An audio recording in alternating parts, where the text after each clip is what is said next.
পর্যন্ত আমার রান্না কমপ্লিট হয়নি, এখনও রান্না করছি।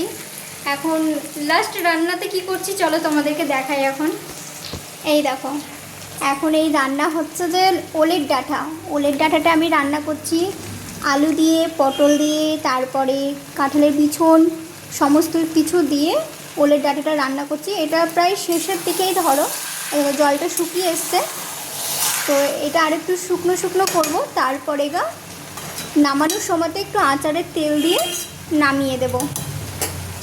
তো এটা আরেকটু হবে, ধরো জলটা শুকিয়ে গেলেই হয়ে যাবে।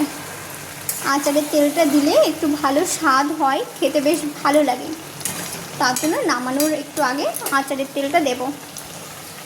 এই রান্নাটা তো করছি, এখন হচ্ছে ধরো। আর কি কি করেছি চলো তোমাদের সঙ্গে শেয়ার করি, দেখাই। আজকে দুপুরের মেনু কি করেছি। আজকে দুপুরের মেনু এ দেখো, ভেন্ডি সর্ষে করেছি, হয়ে গেছে করা। এখানে আছে মুসুরির ডাল, তারপর করেছি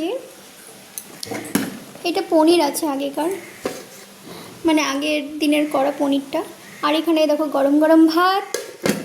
আর এখানে আছে চিকেন কষা, মানে আলু দিয়ে চিকেন কষা করেছি, লাল লাল, দেখো কত সুন্দর লাগছে না, খেতেও কিন্তু দারুণ টেস্ট হয়েছে। আমি এক পিস চিকেন খেয়েছি বলেই বলতে পারলাম কেমন হয়েছে, বেশ ভালো হয়েছে। নিজেই রান্না করে নিজেই বলছি ভালো হয়েছে, সত্যি খুব সুন্দর হয়েছে গো রান্নাটা। তো আর বেশি কথা বলবো না, নাহলে কড়াইয়ের তরকারিটা লেগে যাবে।